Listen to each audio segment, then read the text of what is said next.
오늘의 사건 반장입니다. 롯데리아의 한 매장 주방에서 아르바이트생이 흡연하는 영상이 SNS에 공개됐습니다. 롯데리아 측이 이들을 업무에서 배제했고 해당 가맹점은 영업을 중단했다고 밝혔지만 논란은 계속되고 있습니다. 서울 강남의 한 클럽에서 주말 대낮에 손님으로 온 여성의 귀 일부가 잘려나가는 일이 벌어졌습니다. 경찰이 폐쇄로 영상을 확인했지만 사건의 실마리를 찾지 못한 것으로 전해졌습니다.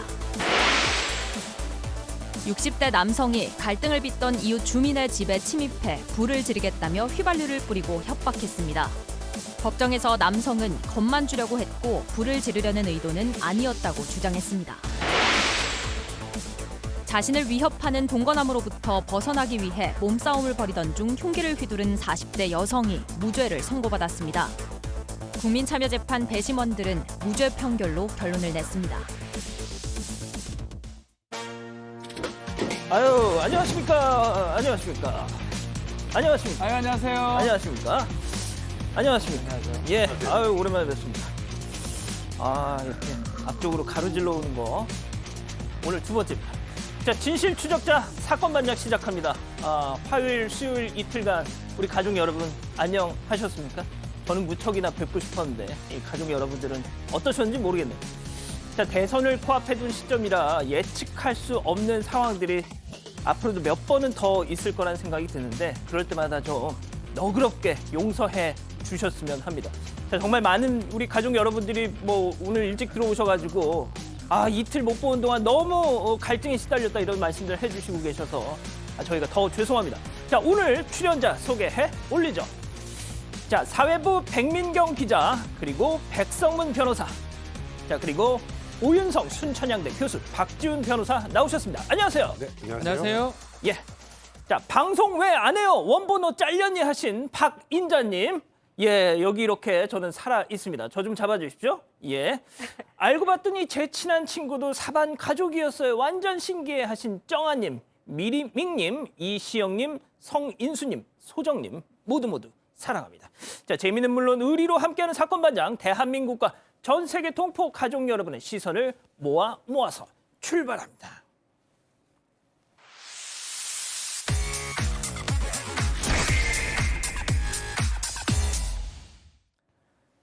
자, 지금 화제가 되고 있는 뉴스 정리해드리는 반장 픽입니다. 첫 번째 뉴스 보여주시죠. 예, 광주 붕괴 사고 실종자 발견. 방송 이틀 쉬는 사이에 정말 또 큰 참사가 벌어졌죠. 이 실종자 수색이 지금 계속되고 있는데 오늘 오전에 백 기자 속보가 하나 전해졌죠. 네, 이틀 전 광주 38층짜리 아파트 공사 현장에서 23층에서 38층 사이 고층 부분 콘크리트가 무너졌습니다. 현재까지 6명이 구조됐고 6명이 실종된 상태입니다. 그런데 6명 실종자 중에 오늘 오전 11시쯤에 인부 1명이 지하 1층 난간 근처에서 발견됐습니다. 콘크리트 잔해물에 깔려있는 상태인데 잔해물 제거 작업에 돌입했는데 생사를 아직 확인하지 못했습니다. 이유가요, 직접 이렇게 들어가서 본 게 아니라 내시경 카메라로 지금 발견을 한 상태입니다. 네, 오늘부터 이제 음향 탐지기 또 열화상 장비를 활용해서 실종자를 수색할 예정입니다. 소방구조대는 남은 실종자 5명을 찾기 위해서 구조견이 특이 반응을 보인 26층에서 28층 사이 진입을 오늘 시도할 예정입니다. 실종자들은 붕괴한 고층에서 창호와 소방설비 공사를 하고 있던 걸로 파악됐습니다.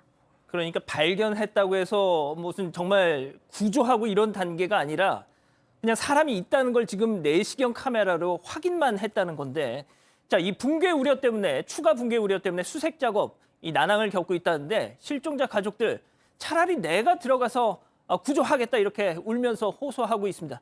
그 내용 잠깐 보고 가시죠.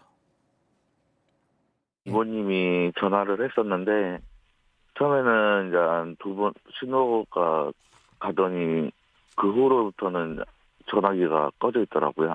이제 실종자가 생사를 모르니까 수색을 하면서도 지금 진전이 없어서 그게 제일 지금 답답해하는 거 있고요. 예.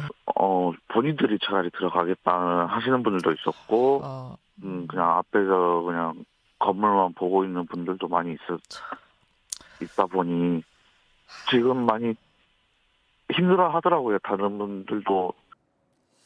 박 변호사님, 이 네. 붕괴 직전에 이 아파트 영상을 한 언론에서 공개를 했던데 제가 그 영상을 보니까 이제 이 구조물 평면이 막 한쪽이 푹 꺼지고 뭔가 조짐이 좀 보이더라고요. 그렇죠. 자, 원인이 아직까지는 밝혀진 바가 없습니다. 건설사고조사위원회에서 일단은 사고 경위를 밝히고 있는데 조사를 하고 있는데 지금 전문가들 얘기로는 아주 드문 사고다. 보기 힘든 드문 유형의 사고라고 얘기를 하고 있고요.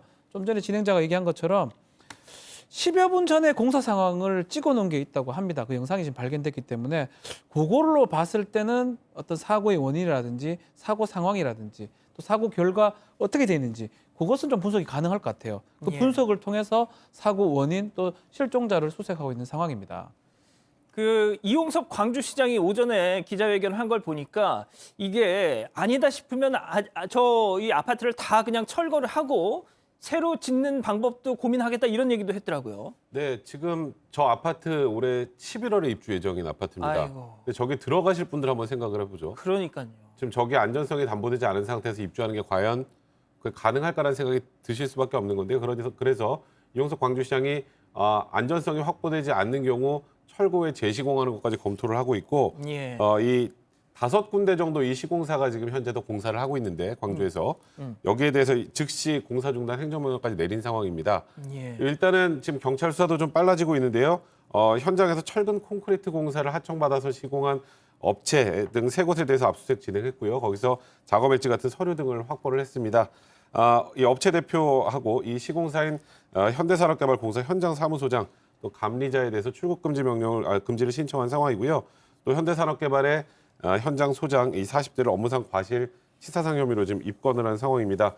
아까 말씀하셨던 것처럼 이 붕괴 원인이 아직 정확하게 밝혀지지 않았지만 여러 가지 원인 중에 하나로 지목됐던 게 이 겨울에 추울 때는 예. 콘크리트 작업을 할 때 한 개층에 보통 10일 정도 그러니까 이 콘크리트가 완전히 굳을 때까지 기다려서 시공을 해야 되는데 아하. 3일에서 5일 정도로 굉장히 당겨서 했다는 그런 진술들이 나오고 있기 때문에 예. 이와 관련돼서 이 무리하게 진행된 게 맞는지 이런 걸 확인하는 게 굉장히 이 수사의 초점이 될 것 같습니다. 알겠습니다.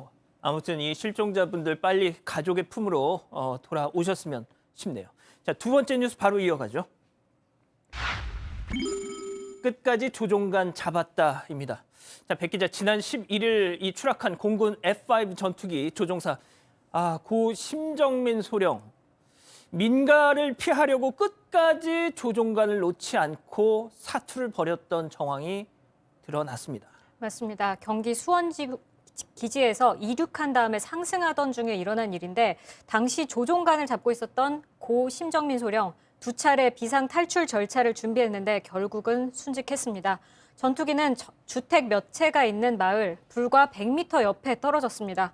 공군은 심소령이 민가 쪽으로 전투기가 떨어지는 걸 막기 위해서 마지막까지 조종관을 놓지 않았던 걸로 보고 있습니다. 심소령이 비상탈출을 선언하고 추락하기까지 약 10초 정도가 걸린 걸로 파악됐습니다. 교수님, 10초면 정말 탈출을 하고도 충분히 남을 시간이잖아요. 자, 그런데 저도 처음에 속보를 보고 왜 탈출을 할 수 있었을 텐데 저렇게 돌아가셨을까 의문이었거든요.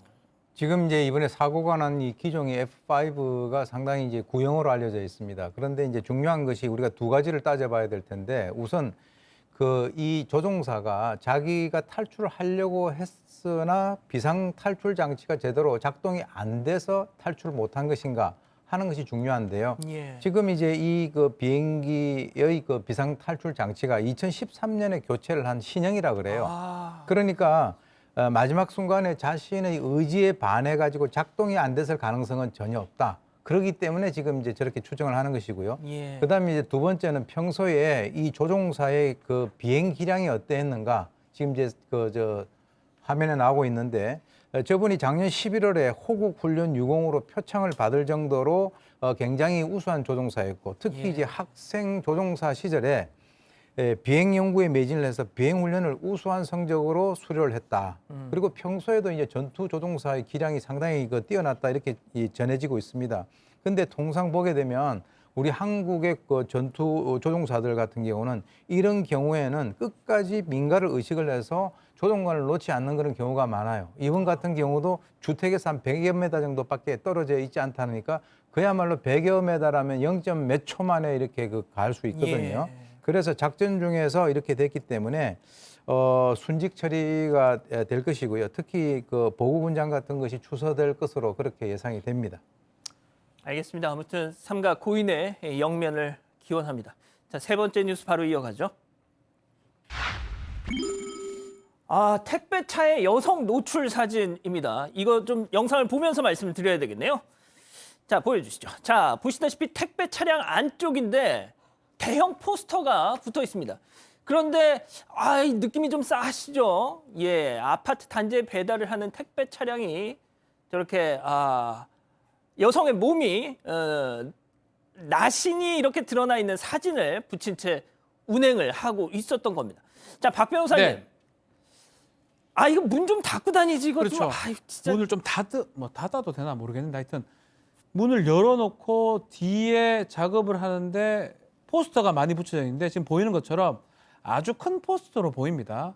나체 여성들의 포스터고, 근데 문제는 작업을 할 때 한참 동안 문을 열어놓다 보니까 많은 어떤 주민들이라든지 특히 어린이들이 그것을 볼 수 있다라는 겁니다.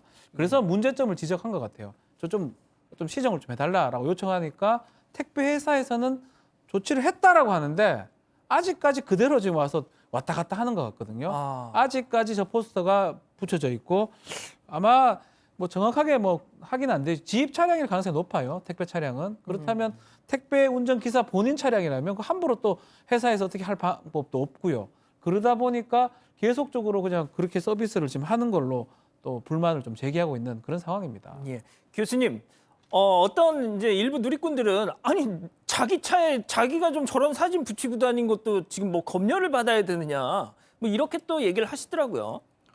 물론 이제 그렇게 볼 수는 있어요. 그런데 자기만 볼 수 있는 그런 위치에다가 이제 그 설치를 하는 것이 아니라 저 차량 같은 경우는 그 주위에 그 뭐 아파트에 거주를 하고 있는 학생들이 본다든가 그러면 우리 인간이라고 하는 것은 사회적 동물이기 때문에 자기가 하고 싶은 대로 이렇게 하면서 살 수가 없죠. 그렇게 하려 그러면 무인도에 가서 혼자서 그냥 그 온데 다 이렇게 붙여놓고 살 수 있는 그런 방법은 있는데 적어도 이제 서비스를 한다라고 하는 그런 차원에서는 저렇게 하는 것은 바람직하지 않다라고 봅니다.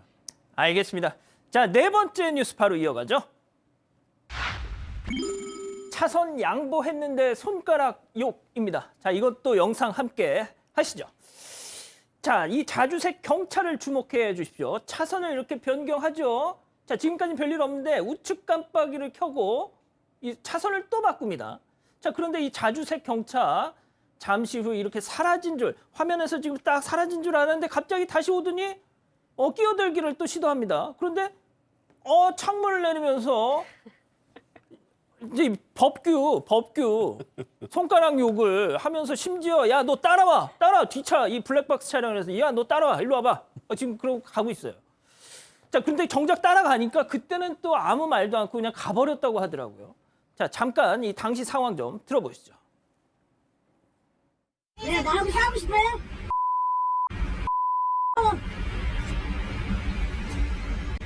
일로 와. 일로 와.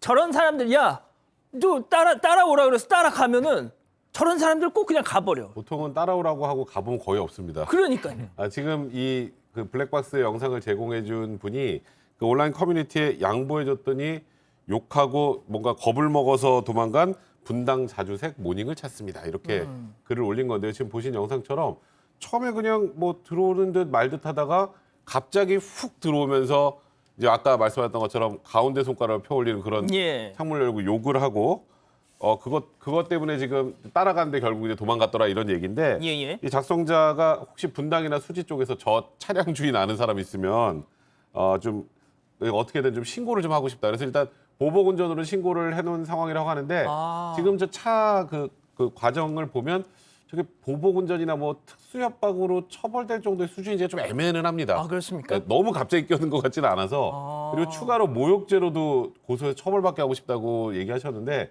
문제는 모욕죄는 다른 사람들이 있는 데서 저런 행동을 했으면 모욕죄로 처벌될 수 있는데 지금 운전자분만 볼 수 있는 상황에서 했으면 모욕죄로는 처벌하기 옆에 어려울 차량 차주들도 봤을 수도 있잖아요. 봤을 수도 있는데 저게 딱 이제 상황 자체가 이 운전자만 볼 수 있는 그런 상황으로 지금 한 것 같아서 이 공연성 인정될까 그 부분이 좀 그러네요. 아무튼 저 진짜 욕 같은 거 도로 위에서는 좀 자중하셨으면 좋겠네요. 자, 마지막 뉴스 가보죠. 이 또 도로 위 엽기적인 그녀. 이 무슨 아무튼 영상으로 함께 하시죠. 자, 이 4차선 도로인데 말이죠. 앞차가 야, 이거 뭔가 확 피해가는데 알고 봤더니 세상에 한 여성분이 이렇게 쪼그리고 앉아 있어요, 지금 길 한복판에. 예? 다른 차들도 이렇게 피해서 가는데, 자, 보십시오. 이 뒤에서 찍은 장면인데 갑자기 일어나더니 버스 앞으로 짠 가가지고 버스 앞을 막아버립니다, 지금. 아니, 이게 지금 뭐 하는 거죠, 지금? 박 변호사님? 뭐 하는지 모르겠어요. 저는 모르겠습니다. 근데 일단은 그 얘기를 좀 해야 될 것 같아요. 예? 조금 이상합니다. 지금 버스 앞에 섰다가 앉았다가 하는데 만약에 사고가 났으면 이제 그 얘기를 좀 해야 될 것 같은데. 그렇죠. 그게 중요한 운전자가 겨우 그래도 뭐 큰 문제 없이 과속을 하지 않았기 때문에 큰 문제 없이 사고가 일어나지 않았는데요. 저기서 만약 사고가 나면 운전자 과실도 상당히 책정이 됩니다. 전방 운전자가 주시 무슨 의무 잘못을 했는데요? 보이잖아요. 보이면 피해가는 게 전방 주시 의무가 있는 거거든요. 만약에 사고 나서 다치게 된다 그러면 그러면 앞서 그 버스는 피해서 가려고 했는데 앞으로 짠 하면서 그렇다고 뭐 쫙 타니까 아이고 그래 너 쳐버리겠다 이렇게 할 수는 없는 거거든요. 그렇기 때문에 저 팔짝 그렇다. 그래 너 죽고 싶냐 그래 죽여줄게 이렇게 하면 안 되잖아요.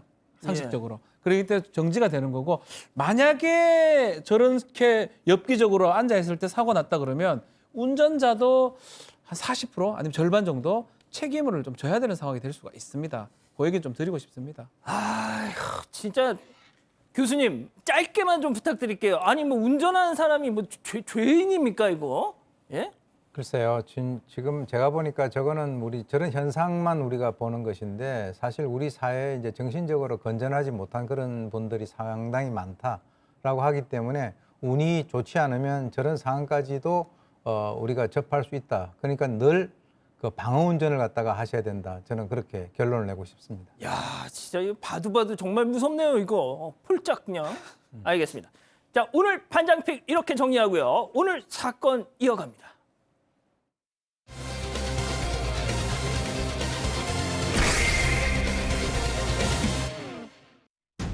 롯데리아의 한 매장 주방에서 아르바이트생이 담배를 피우는 영상이 SNS에 공개됐습니다. 롯데리아 측이 이들을 업무에서 배제했고 해당 가맹점은 영업을 중단했다고 밝혔지만 논란은 계속되고 있습니다. 계속되는 식당들의 위생 논란을 짚어봅니다. 자, 오늘 첫 번째 사건 SNS에 올라온 한 영상 때문에 저희가 소개를 해드리네요. 네, 한 패스트푸드점 주방에서 일어난 일인데요. 굉장히 비위생적입니다. 영상 보면서 설명을 드릴 건데요. 틱톡에 올라온 영상입니다. 주변을 보면 지금 뭐 냉장고, 조리용 시설을 봤을 때 조리실 같은데요. 롯데리아 로고가 인쇄된 모자를 쓰고 있고 직원이 음식을 만드는 조리대 위에서 담배를 지금 피우고 있는 겁니다. 아이고. 오른손으로 담배를 피우고 이 조리대에 재를 탁탁 터는 모습까지 포착이 됐습니다. 6, 7초 분량의 영상인데 여기서 일하는 직원이 본인의 SNS에 올렸다가 문제가 돼서 지금 삭제를 한 상태입니다. 알고 보니 이곳 지금 경북의 한 롯데리아 주방으로 확인됐습니다. 자, 그럼 여기서 첫 번째 사건 체크포인트 짚어보죠. 알바생의 일탈입니다. 자, 이 행동이 일탈일 뿐이라는 건지 관련해서 관계자 목소리 직접 한번 들어보시죠. 가맹점을 운영하시는 데 있어서 24시간 사실 붙어 있을 수 있는 상황은 아니잖아요. 점주님한테 책임이 있다, 없다를 얘기하기는 좀 어려운 상황 아닐까라고 생각이 되거든요. 일단 영업 종료 후에 일어난 일이고, 아르바이트생이 2명이 장난삼아 어떤 일탈을 한 거다. 그래서 그에 따라서 저희는 근무 배제를 했고, 일단 점포도 위생적인 부분을 체크하기 위해서 바로 즉시 영업 중단을 했다. 교수님 진짜 아무리 철이 없어도 저런 걸 영상을 올리면은 저게 아무 탈이 없을 거라고 생각을 했을까요? 그러니까 이제 이 주방에서 위생이라고 하는 것이 가장 중요하잖아요. 근데 거기에서 저런 행동을 뭐 한다라고 하는 것이 문제다. 이런 인식을 만약에 했었으면은 저렇게 올렸겠어요? 예. 그러니까 이제 우리가 어떻게 해석을 할 수 있냐면 저런 행동에 대해서 이게 문제다라고 아예 평소에 인식 자체를 안 하고 있고 그냥 습관적으로 올리다가 나중에 문제가 되니까 이렇게 내린 거 아니겠습니까? 그러니까 이제 우리가 이런 얘기가 있어요. 뭐 아무 생각이 없다. 그러니까 아무 생각이 없는 그런 행동이었죠. 그런데 역으로 보자면 만약에 저 사람이 저걸 갖다가 올리지 않았었으면은 우리 일반 대중들이 저 주방에서 저런 것들이 이루어지고 있다라고 하는 것을 알 수가 없었을 것이다라고 하는 그런 측면에서는 오히려 긍정적인 측면도 있어요. 그렇군요. 자, 백 변호사님. 네. 그런데 말이죠. 이 관련 기사에 달린 누리꾼들의 댓글도 그렇고 지금 우리 가족 여러분들도 말씀하시는 게 이거는 본사 책임도라고 하기도 뭐하고 가맹점주의 책임이라고도 뭐하고 그렇죠. 오롯이 알바생의 잘못이다. 이거 알바생한테 진짜 이 손해배상 받아야 된다 뭐 이러고 계세요. 그러니까 일단 지금 저 안에서 담배를 피운 저 알바생이 무슨 죄가 되긴 할까요? 안 돼요, 그럼? 딱히 책임을 물을 수 있는 게 있는 것 같진 않아요. 그러니까 지금 뭐 그냥 주방에서 담배 피우면 식품위생법 위반이겠거니라고 생각하실 것 같은데 사실 그런 것까지 그 법에다 규정을 해놓지는 않거든요. 그래서 아마 내부 지침으로도 이 주방에서 흡연하면 안 된다 정도만 있는 걸로 알고 있습니다. 근데 문제는 저기서 흡연을 해서 지금 이게 온 국민이 알게 됐고, 그래서 저 점포 지금 좀 보시는 것처럼 뭐 내부 위생 점검도 할 겸 문까지 닫은 상황 아니겠습니까? 예. 그 사이 손해가 발생하겠죠. 예. 그 사이 손해가 발생하는 거에 대한 책임은 저 알바생한테 있을 가능성이 많아서 물론 저 알바생이 자력이 있는지 그러니까 이제 이런 손해를 배상할 능력이 있는지 모르겠지만 저런 행동으로 인해서 또 저 가맹점에 손해가 발생하는 경우 이 지금 아르바이트생이 거기에 대한 책임을 져야 될 수도 있는 그런 상황입니다. 자, 박 변호사님, 네. 그 얼마 전에도 저희가 한번 소개해드렸었는데 그 두 마리 그렇죠. 치킨 네. 거기도 뭐 있었잖아요. 치킨집에도 뭐 유사한 영상이 하나 있었는데요. 치킨을 조리하는 이 사람이 남성인데 저거 한 손에는 지금 저게 뭐 연기가 아닙니다. 담배입니다, 담배. 예. 뭐 스팀 치킨이 아니에요. 전자담배를 물고 한 손에는 치킨 조리. 훈제가 아니었군요. 네? 훈제가 아니었군요. 훈제가 아닙니다. 이거 예. 진짜 저래서 안 되는데 전자담배가 손에 들려 있고요. 뭐 이거 아무런 뭐 그거 없이 지금 연기를 뿜어내는 상황이고 이것도 사실은 좀 문제가 되죠. 제가 아는 사람 중에 이제 요리를 하는 사람이 있는데 담배를 끊더라고요. 담배에 백을 뺄까 봐. 세상에. 그게 정상이죠, 사실. 그렇죠. 왜냐하면 그 요리하는 게 다 손님한테 가는 거잖아요. 셰프라면 당연히 그래야 되겠죠. 백 기자, 그 오징어, 건 오징어 이렇게 편다고 그 신발로 막 밟은 거 그것도 있었잖아요, 며칠 전에. 불과 며칠 전에 반장픽에서 소개드렸었는데 건조 오징어 위에 근로자들이 올라가서 하얀 신발을 신고 저거. 밟는 모습 지금 나옵니다. 한 명만 그런 게 아니라 저 뒤쪽도 마찬가지입니다. 마스크도 끼고 있지 않았고 계속해서 저렇게 신발로 밟고서 상품을 만들고 있었습니다. 또 저 오징어 일부를 뜯어먹으면서 낄낄거리고 이런 영상도 같이 잡혔다고 합니다. 지난해 10월 말부터 동영상이 퍼지기까지 약 3개월 정도인데요. 3,800kg의 오징어를 저런 식으로 작업했다고 합니다. 백 변호사님, 그런데 충격적인 사실. 저렇게 해가지고 단속을 해가지고 네. 했는데 과태료가 70만 원. 맞습니다. 단돈 70만 원. 그러니까 저는 우리나라는 이렇게 먹는 거와 관련해서 처벌이 너무 약한 게 아닌가 개인적인 생각이 좀 많이 드는데 식약처에서 현장 조사를 해보고 저건 이제 비위생적으로 마른 오징어를 제조하는 과정이 있었으니까 식품위생법 위반 문제가 될 수 있고 그래서 관할 관청이 이제 행정처분 의뢰했는데 보니까 저희 제조할 때 밑에만 보였는데 가만 보면 마스크도 안 쓰고 또 저 작업하면서 한쪽에서도 라면 끓여 먹고 그러니까 아예 저 장소가 굉장히 비위생적이었던 것 같습니다. 예. 이 경북 영덕군이 이런 행동에 대해서 과태료 70만 원을 부과했는데 이것도 좀 제가 봐도 너무 적은 것 같은데 더 문제는 저 오징어 어떻게 될까요? 저렇게 발로 질근질근 밟고 있는 거? 아니, 못 먹죠. 당연히 폐기 처분해야 될 것 같죠. 예. 근데 폐기 처분하도록 권고를 할 수는 있는데 폐기 처분을 강제할 수는 없습니다. 잠깐만, 그러면 저걸 팔면 팔 수도 있다는 겁니까, 지금? 굳이 말하면 그렇게 될 수도 있는 거죠. 폐기 처분을 권고할 수 있지만 강제할 수는 없으니까요. 교수님, 그 뭐 어떻게 해요, 이거 진짜. 글쎄요, 이제 해외 토픽에서 보게 되면 이제 주변국에서 비위생적으로 뭐 이렇게 그 처리하는 그런 것들이 가끔씩 그 보도가 되고 있지 않습니까? 저는 처음에 저걸 보고 우리나라가 아닌 줄 알았어요. 저도요. 예, 그런데 이제 뭐 얘기 들어보니까 식품위생법 상에 있어서 저것을 의무적으로 폐기를 갖다가 하는 것이 아니라 폐기 공고를 한다라고 하면 추정컨대 소낙비를 갖다 피해 간다고 좀 약간 분위기가 조용해지면 저것을 뭐 따로 자기들이 팔면서 뭐 운동화 먹은 오징어 이렇게 해서 팔지는 않을 테니까 그냥 보통 오징어에다 끼워 팔 것이 아닌가라고 하는 이런 생각을 갖다가 할 수밖에 없는 것이죠. 저 사람들이 평소에도 저렇게 비위생적으로 음식을 다루고 있는데 그런 어떤 이거는 정말 양심적으로 운동화 먹은 오징어는 전부 다 폐기하자 이렇게 하지는 않을 거로 저는 생각이 듭니다. 박 변호사님, 네. 우리 오 교수님이 저번에 시추 족발 네. 이후에 그때 그러셨잖아요. 그 애드립을 치셨는데 털 있는 족발, 털 없는 족발. 네.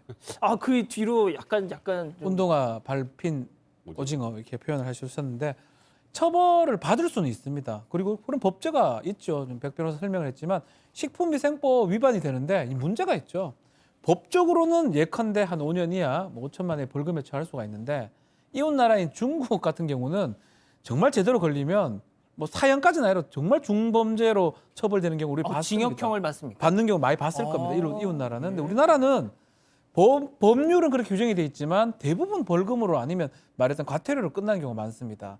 그러다 보니까 좀 이 징벌의 효과가 없다 보니까 뭐 하다가 다시 또 팔면 되지 이렇게 자꾸 반복되는 것 같아요. 만약 강하게 처벌한다 그러면 이런 어떤 비위생적인 행동이 좀 줄어들지 않을까 그런 생각도 해봅니다. 알겠습니다. 아무튼 진짜 다시는 좀 이렇게 먹거리 가지고 이런 소식 안 전해드렸으면 좋겠습니다. 첫 번째 사건 이렇게 정리하고요. 두 번째 사건 이어갑니다.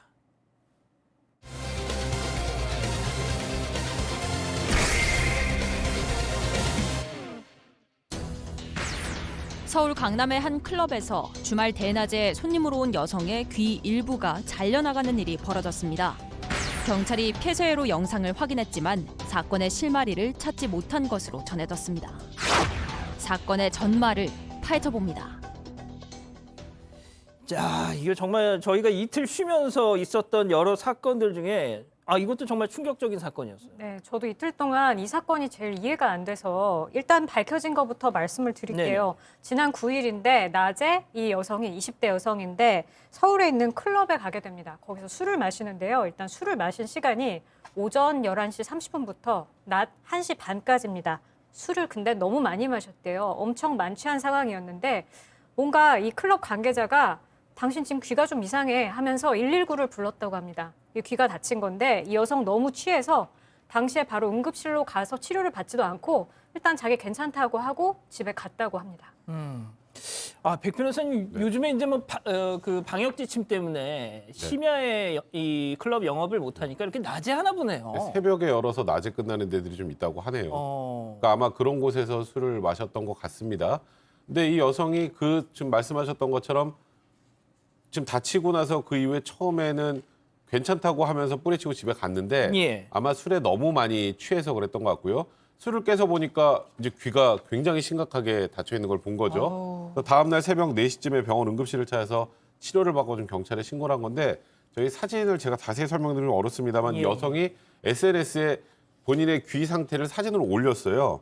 그리고 귀 연골을 하고 뒷부분까지 완전히 다 잘렸고 병원과 경찰에선 누군가가 날카로운 칼이나 가위 같은 걸로 자르지 않은 이상 이런 상처가 날 수 없다.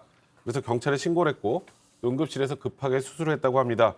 그리고 그 응급 수술뿐만 아니라 앞으로 귀 성형까지 해야 될 수도 있는 상황이라고 하면서 이 클럽 관계자가 폭행당할 때 케어를 안 해줬고 이 사건에 대해서 모른다고 한다. 그러면서 이 여성이 올렸던 SNS 내용이 온라인 공원에 퍼지면서 이 의혹이 일파만파 번져나갔습니다. 박 변호사님, 일단 피해자는 저렇게 폭행을 당했다라고 이제 확신을 하는 것 같은데 그렇죠. 클럽 측의 입장은 뭡니까? 좀 이상한 점은 있긴 합니다. 클럽 측의 얘기는 일단은 그렇게 피를 흘리고 이러니까 119, 그 가드팀이 있어요. 클럽팀에. 이 경호팀 이런 데서 119를 불러서 좀 병원 치료를 받자라고 이제 얘기했는데 여성이 병원 치료를 거부를 했던 것 같아요. 구급차 탑승 거부서라고 이걸 작성한 이후에 그냥 일행과 함께 귀가했다 그러고 백번 설명처럼 피가 많이 났는데도 아니면 본인이 술에 취해서 좀 인지를 못했는지 몰라도 일단은 즉시 이 병원이나 조치는 못 받았는 걸로 보이고 그 다음에 경찰에 지금 신고가 됐던 것으로 보입니다. 알겠습니다. 자, 그러면 여기서 오늘 두 번째 사건 체크포인트 짚어보죠. CCTV 소개는 점점점입니다. 자, 그 클럽 안에도 당연히 CCTV가 있겠죠, 교수님. 그렇습니다. 지금 이제 자체적으로 CCTV 영상을 지금 업체 측의 그 표현에 의하면 수십 차례를 돌려봤다라고 해요. 그런데 이제 그 내용 중에서 이 여성이 어떤 다른 사람으로부터 상해를 입는 장면이라든가 누가 가해하는 장면은 확인이 되지 않았다 이렇게 얘기를 갖다 하고 있고요. 지금 이제 이 클럽에서 얘기하는 것은 CCTV가 화장실을 제외하고는 이 CCTV의 사각지대가 아예 존재를 하지 않는다. 그렇기 때문에 여성이 여기에 들어온 그 입장부터 나중에 퇴장할 때까지 전부 다 이렇게 그 검증을 갖다가 할 수 있었다라고 얘기를 갖다가 하고 있는데요. 그런데 이제 여기 좀 주목되는 것이 여성이 술에 취해가지고 이 테이블에서 몇 차례 넘어지는 그런 장면도 있다라고 하는데 사실 그렇게 넘어지는 것 치고는 너무나 이게 그 좀 심하지 않습니까? 예. 그런데 저는 또 하나 어떤 생각을 가지냐면 저 정도로 아픈 그냥 심각한 부상을 입었는데도 병원에 가지 않겠다라고 한 것을 보면은 좌우간 그런 아픔을 이길 정도로 상당히 만취된 상황이 아니었겠는가 이렇게 생각이 듭니다. 예. 자, 지금 말씀하신 것처럼 테이블에서 몇 차례 넘어지는 장면이 CCTV에 잡혔고, 또 어떻게 보면 그 CCTV 사각지대인 화장실에서 어떤 무슨 일이 있었는지도 그렇죠. 모르겠고. 두 가지 중에 하나가 아닌가 생각이 들어요. 그 CCTV가 많기 때문에 뭐 무대라든지 이 CCTV가 있는 곳에서는 좀 찾아내지를 못했던 것 같으니까 만약에 밖에 있었으면 넘어지는 과정에서 다쳤을 가능성. 그렇지만 상당히 예리한 물체라 그러니까 그 부분도 좀 확인이 좀 돼야 되고 그게 만약 아니라면 CCTV가 없는 화장실에서 이제 지금 그런 일이 일어나지 않았을까 추측을 할 수 있는데 CCTV 앞에 화장실 앞에 CCTV가 있다 그러고요. 그것은 확인이 가능하다고 그럽니다. 일단 지인하고 이 여성하고 들어가고 언제 나왔고 얼마 정도 있었고 이런 것들 등등 좀 확인하고 있는 상황입니다. 이 경찰도 좀 들여다봤을 것 같은데요. 네, 당연합니다. 그래서 이제 경찰도 이제 클럽 내에 있는 CCTV를 확보를 해서 정확한 사고 경위를 조사를 한다라고 하는데 조금 전에 말씀하셨지만은 CCTV의 사각지대가 바로 화장실이기 때문에 예. 화장실에 바로 이 사람이 들어가는 그 시점을 중심으로 해서 전후에 누가 들어갔는지 하는 이런 것들도 좀 따져봐야 되겠고요. 중요한 것은 이 사람이 그런 피해를 입었음에도 불구하고 바로 어떤 그 아픔을 고통을 호소한다든가 이렇게 하지 않은 여러 가지로 봐서 지금 처음에는 그 거부하지 않았습니까? 그런데 나중에 이제 그 집에 가서 뭐 새벽 4시에 다시 이제 그 병원에 가서 수술을 받았다라고 하니까 좌우간 그 본인이 술은 마시긴 마셨는데 그 이후에 여러 가지 후유증이 발생하고 있는 그런 상황입니다. 아, 백 변호사님, 이건 진짜 눈 뜨고 코 베인다라는 얘기가 있는데 진짜 어떻게 보면 이 상황이 딱 그런 상황 같아요. 그러니까 일단은 지금 상해를 입은 여성은 술에 취해서 기억이 없고 그럼 결국 객관적인 사실을 확인하려면 그 업장에 있는 CCTV하고 또 하나는 그 클럽에 있었던 사람들 혹여라도 있을 목격자 진술 정도가 있을 것 같습니다. 그 일행들도 불러서 일단 뭐 당연히 확인했다고 확인을 하더라고요. 그건 당연히 해야 되는 거고요. 예. 그래서 일단은 가해자가 특정이 돼야 누군가를 처벌하거나 할 수 있는 상황 아니겠습니까? 예. 지금 현 시점에서는 가해자가 특정되지 않은 상황이라 지금 아까 말씀하셨던 것처럼 CCTV 유일한 사각지대라고 할 수 있는 여성 화장실 안쪽에서 무슨 일이 있었는지 결국은 이거는 본인이 기억을 잘 못하고 있는 상황이기 때문에 그러니까요. 지인이나 목격자 등을 통해서 진술을 통해서 사실관계를 정리해 나가는 게 어찌 보면 지금 수사의 첫 단계라고 생각이 듭니다. 알겠습니다. 좀 뭐 속보가 나오는 대로 계속 뭐 전해드리도록 하죠. 두 번째 사건 이렇게 정리하고요. 세 번째 사건 이어갑니다.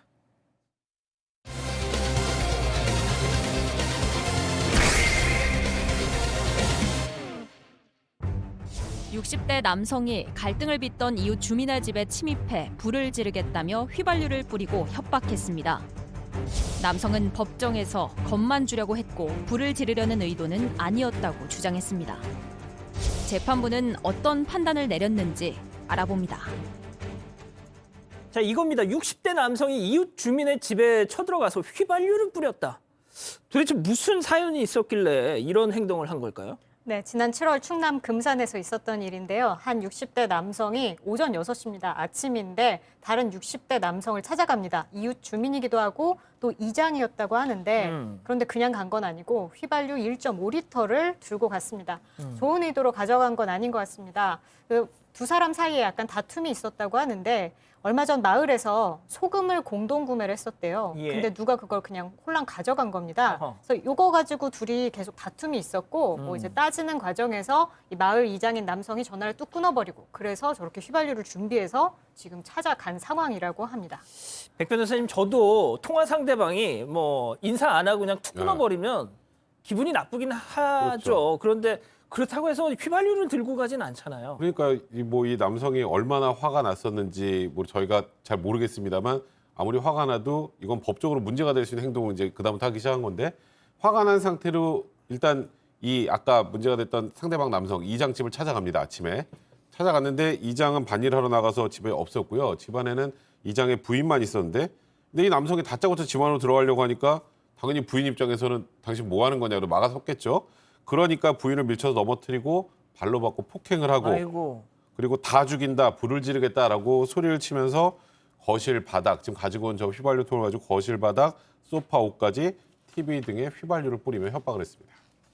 자, 박 변호사님. 네. 그래서 혹시 휘발유에다가 불을 붙였습니까? 불은 지르지를 못했습니다. 일단은 휘발유를 뿌리고 있다가 그 다음에 라이터 같은 걸로 이제 불을 붙여야지 가능한데 라이터를 찾는 행동을 하면서 난동을 부리고 있었는데 그때 이제 이장 부인이 나와서 제지를 했고요. 나중에 한 20분 후에 밭일 마친 이장이 왔는데 그때 다시 또 남은 휘발유를 가스레인지에 뿌려서 이제 불을 아이고. 붙이려 했는데 그것도 주민들이 제지를 했습니다. 결국은 불을 붙이지는 못했습니다. 교수님, 이게 뭐 우발적이다 하기에는 이미 뭐 휘발유도 준비해가고 뭐 많은 준비를 했단 말이죠. 욱해서 한 것 같지는 않단 말입니다, 이거. 우발적이라고 본인이 그 주장을 하기가 어려운 것이 뭐 예컨대 거기 가서 바로 그 집에 있는 것을 자기가 들었다 그러면 우발적일 수가 있어요. 그런데 1.5리터짜리 그 기름을 들고 휘발유를 들고 찾아갔다는 것은 그건 뭐 계획적인 것이고요. 이제 한국에서 발생되는 여러 가지 어떤 그 범죄 원인에 있어서 가장 대표적인 것이 뭐냐면 자기를 무시했다예요. 그러니까 이제 아마 그 전화를 갖다가 끊는 그 행위 자체에 대해서 본인이 상당히 격분한 것으로 그렇게 보이긴 하는데 예. 그렇다 하더라도 이제 우리 통상 또 한국 사람들이 많이 화가 나면은 쓰는 용어가 있어요. 불로 싸그리 질러버리겠다. 그런 것들이 이제 불이 가지고 있는 여러 가지 어떤 상징성하고도 이렇게 매칭이 될 수 있는데 이 사람 같은 경우는 그렇다 하더라도 뭐 불을 지르는 그 신용 같은 것을 한 것으로 봐가지고는 뭔가 보여주려고 하는 나를 무시하면은 이런 식으로 당한다. 이런 어떤 메시지를 주려고 한 것은 아닌가 이렇게 생각이 듭니다. 알겠습니다. 자, 결국 이 방화 예비, 주거 침입 그리고 폭행 혐의 등등으로 이 재판에 넘겨졌는데요. 여기서 세 번째 사건 체크포인트 짚어보죠. 방화의 목적입니다. 자, 법정에 선 이 남성, 난 불 지를 생각은 없었다 이런 주장을 했다고요. 네, 휘발유를 가져갔잖아요. 그러니까 협박을 하려고 가져간 건 맞는데 나 불을 지를 생각은 없었다 이렇게 얘기를 했습니다. 이렇게 내용을 보시면 두 단계로 나눠져 있는데 처음에 가서 소파랑 TV랑 있는데 휘발유를 뿌렸고 그다음에 또 실랑이가 이어지자 가스레인지에다가 휘발유를 뿌렸습니다. 네, 이 두 가지에 대해서 주장을 나눠서 얘기를 하는데 첫 번째에 대해서는 아까 말씀드렸던 것처럼 겁을 주려고 휘발유통을 들고 집에 찾아갔을 뿐 불을 지를 목적은 아니었다고 했고 두 번째 방화 시도에 대해서는 가스레인지에는 휘발유 내가 안 뿌렸다. 그리고 마찬가지로 불을 지르려고 했던 건 아니다. 이렇게 얘기했습니다. 백 변호사님, 이거 약간 술은 마셨지만 음주운전은 아니다 같은 느낌인데요. 그러니까요. 불을 지를 목적이 없었다 이렇게 주장을 했는데 이에 대해서 재판부는 자세한 설명은 박준 변호사가 하시겠지만 범행 수법이나 이 과정의 동기나 이런 것들 보면 굉장히 불량하고 또 이 남성이 다른 혐의로 재판을 봐서 집행유예 기간 중이었어요. 그러니까 집행유예 기간 중이었다는 점을 고려했다라고 하면서 징역 1년에 실형을 선고했습니다. 아니, 이 정도를 했는데 징역 1년밖에 안 나와요? 다 무죄가 됐어요. 결국은 무죄? 주거 침입죄라든지 방화 예비죄라든지 뭐 등등 폭행죄 등등으로 기소가 됐는데 폭행 같은 경우는 피해자하고 지금 합의가 됐기 때문에 처벌 불허이 돼서 공소기각이 됐고요. 예. 주거 침입죄만 유죄고 방화 예비죄도 무죄가 됩니다. 그래서 주거 침입죄가 집행유예 기간인 걸 고려해서 이 부분만 징역 1년이 선고가 됩니다. 아니, 이거는 사실상 그거 아닙니까? 저처럼 뭐 이 법에 좀 문외한인 사람이 그냥 쉽게 뭐 생각을 하면 겁만 주려고 하는 행동은 뭐 무죄다. 그러니까 만약에 협박으로 기소를 했다면 그 부분 유죄가 나올 수 있었겠죠. 근데 방화 예비 부분이 이제 무죄가 나왔다는 건데 우리가 예비죄를 처벌하는 건 별로 없습니다. 그러니까 쉽게 말해서 범행을 할 때 범행을 준비하는 준비 단계를 처벌하는 게 예비죄인데 그럼 결국 이 사람이 진짜 불을 지를 생각이 있었느냐가 인정이 돼야 되는 거거든요. 예. 근데 첫 번째 이 사람이 휘발유 뿌렸어요. 근데 라이터를 찾는 것처럼 막 했는데 실제로 어떻게 뭐 라이터를 꺼내서 불을 이렇게 켜거나 하진 않았단 말이에요. 그럼 첫 번째 일단 라이터가 있긴 있었나? 라이터 봤다는 목격자들의 진술도 좀 불명확했어요. 그러니까 라이터 자체가 없으면 기름 뿌려놔도 불 못 지르잖아요. 그런 상황이 되겠죠. 라이터가 만약에 없었다면. 예. 그리고 아까 또 가스레인지 주변에다가 막 휘발유 뿌리고 불을 붙이려고 했다. 근데 그거는 불을 붙이려고 했으면 예비가 될 수 있었을 텐데 문제는 그 당시 가스레인지 중간 밸브도 잠겨 있었고 가스레인지에 기름을 뿌렸다는 사실 자체가 명확하지 않았다. 그리고 정말 불을 붙일 생각이 있었으면 사람들이 만류해도 불 붙여서 불 지르는 거는 지금 거의 완벽하게 쉬운 상황이기 때문에 이런 걸 다 본다면 이 사람이 정말로 불을 지를 목적을 가지고 있었는지는 입증이 되지 않았다는 취지로 무죄가 나왔습니다. 아, 교수님, 근데 저는 솔직히 잘 이해가 안 되는데요, 이게. 좀 너무 관대한 판단을 한 게 아닌가 싶은 생각도 들고. 그러니까 아마 이제 재판부에서는 이 사람이 그 가스레인지 부분에 휘발유를 뿌렸는지 여부에 대해서 살펴본 것 같은데요. 그 당시에 이게 이제 나왔습니다. 현장에 출동했던 경찰관이 뭐라고 얘기했냐면 가스레인지 주변에는 휘발유를 뿌리지 않았다라는 것이 녹음이 돼 있었다라고 해요. 그러니까 이제 사실은 그 일이 벌어지고 출동하고 하면은 뭐 뿌렸대더라라고 하는데 그것을 정확하게 이제 파악을 하기 위해서 현장 출동한 경찰관의 녹음을 갖다가 활용한 것 같고요. 그 다음에 이제 가스레인지에 그 중간 밸브가 잠겨 있다라고 하는 이런 거 이것을 가지고 이제 그런 판단을 내린 거로 보이는데 사실은 그 현장에 있는 그 피해자들의 입장에서는 이런 거 다 따지지 않고 엄청 어떤 그 죽음의 공포 이런 것에 그 떨 수밖에 없는 그런 상황이 되는 것이죠. 예. 박 변호사님. 네, 그래서 저도 사실은 우리 방화죄는 특이하게 예비 음모죄를 처벌합니다. 예비죄는 범죄, 특히 방화를 목적으로 어떤 발화 재료 같은 걸 구입했을 때 성립하는 범죄거든요. 그리고 이제 그게 만약에서 불을 붙이기 시작했으면 불을 붙였을 때부터 결과가 발생하지 않은 방화 미수, 결과가 발생하면 연소되면 방화죄 이렇게 3단계가 돼 있는 범죄인데 예비죄는 사실은 그런 어떤 목적물만 구입해도 되는 거거든요. 예. 휘발유 구입이 되는 건데 어허. 그거만 해도 저는 가능하다 보는데 재판부는 전체적으로 본 것 같아요. 구입 자체도 이걸 방어하는 목적이 아니었다라고 좀 봤던 것 같은데 결국은 좀 증거적인 측면이 아니었나 지금 두 분 우리 백 변호사나 오 교수님 말씀하신 것처럼 증거가 좀 부족했던 게 아닌가 그렇게 보입니다. 일단 예. 만약에 이 남성의 주머니에서 라이터가 있었다는 사실만 확인이 됐어도 방화 예비는 넉넉하게 인정이 됐을 거예요. 그러니까 일단은 아주 간단하게 기름만 뿌린다고 불이 나진 않잖아요. 기름에서 불이 나진 않잖아요. 그러니까 최소한 불을 붙일 수 있는 무언가가 이 사람 몸에 있었다는 게 입증이 된다면 그럼 방화 예비가 인정이 됐을 텐데 결정적으로 저는 어찌 보면 이거는 수사기관에서 이 부분을 조금 좀 뭐라 그럴까 뭐 휘발유 뿌리고 이런 행동했으면 방화 예비가 충분히 된다는 그런 판단에 조금 증거 수집을 덜 했던 것 같아요. 그러니까 라이터가 주머니에 있었다는 것만 확인됐으면 제가 말씀드렸던 것처럼 충분히 예비가 인정이 됐었을 것이고 그리고 아까 무슨 뭐 가스레인지 같은데 휘발유 뿌렸다는 사실 같은 것도 정확하게 증거로 입증이 됐다면 가스레인지는 내 주머니에 라이터가 없어도 불만 붙이면 불이 나잖아요. 근데 그런 부분 두 가지가 어찌 보면 수사기관에서 정확하게 증거 수집을 하지 못했던 게 아닌가 싶기도 하고 그게 없었다면 사실 의심스러울 땐 피고인의 이익으로라는 그 법제를 생각을 해본다면 예비 음모가 무죄가 나올 수밖에 없는 상황이 아니었나 싶습니다. 지금 뭐 우리 가족 여러분들도 이제 약간 판결에 이제 동의를 못 하셔서 약간 좀 극단적으로 말씀하시는 거겠지만 이젠 뭐 그냥 휘발유 들고 뭐 다니면 되겠다. 누구 뭐 골려줄 생각 있으면 뭐 이렇게 그냥 쉽게도 말씀하세요. 뭐 유죄됩니다. 예. 예. 그러니까 요거는 특별한 상황 같아요. 나쁜 선례를 남기는 같은 느낌이 그러니까요. 드는데요. 추정컨대 이제 초동 수사에서 좀 더 이제 그 뭐 라이터의 존재 의무라든가 이런 것들에 대해서 제대로 좀 더 세밀하게 수사를 했더라면은 충분히 그런 그 제목이 성립될 수 있는 그런 사안이라고 저는 봅니다. 예. 결국 이 피해자 이장님 댁이 워낙 지금 뭐 공포에 떨고 계셔가지고 결국 이 피고인이 이사를 가겠다 뭐 이런 또 약속도 했다고 하는데 그것도 좀 지켜봐야 되겠네요. 자, 세 번째 사건 이렇게 정리하고요. 계속해서 네 번째 사건 이어갑니다.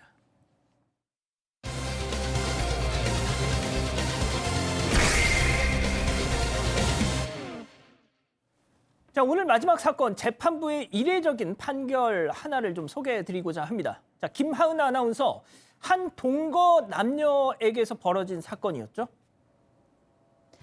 네, 그렇습니다. 이 사건, 한 남성이 동거녀의 외도를 의심하면서 시작됐는데요.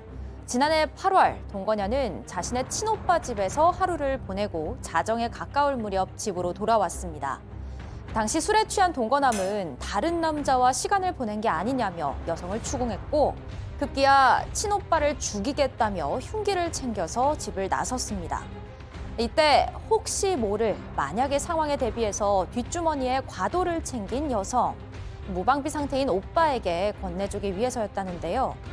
이후 동거남은 음주운전을 하면서 여성에게 위협을 가합니다.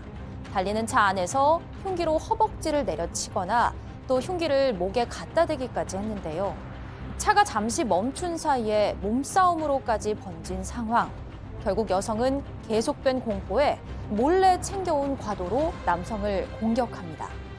늦은 밤, 좁은 차 안, 흉기로 위협받던 상황에서 이 여성의 행동은 과연 정당했을까요? 저는 뭐 정당했다고 저는 개인적으로 생각이 드는데, 자, 이겁니다. 한 손에는 운전대를 잡고 한 손에는 뭐 흉기를 쥐고 막 이렇게 조수석에 탄 여성을 위협하면서 막 운전을 했다는 건데, 자, 백 기자가 조금 더 이 상황 설명 좀 해주시죠. 네, 흉기도 들고 있었지만 음주운전이었습니다. 아이고. 이게 또 지난해 8월에 있었던 일인데 자정 무렵입니다. 움직이는 차 안에서 지금 일어난 일인데요.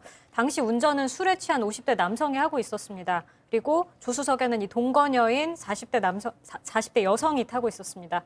남성은 여성이 다른 남자랑 외도를 하고 있다고 생각하면서 이 여성의 친오빠가 그걸 도와준다고 생각을 한 거죠. 친오빠를 살해하겠다고 흉기를 챙긴 상황입니다. 저렇게 가는 도중에 계속 남성이 여성을 협박하고 목에다가 흉기를 갖다 대고 허벅지를 내리치면서 협박을 하고 있었다고 합니다. 그리고 또 이 여성도 흉기를 미리 챙겼는데요. 그 이유가 만약에 오빠랑 싸우게 되면 그 오빠한테 이 흉기를 건네주려는 의도로 준비를 했다는 겁니다. 양쪽 다 흉기를 챙겨서 온 상황이었는데 차가 잠깐 정차한 순간에 여성이 미리 준비해온 흉기로 남성의 가슴을 찌른 상황입니다.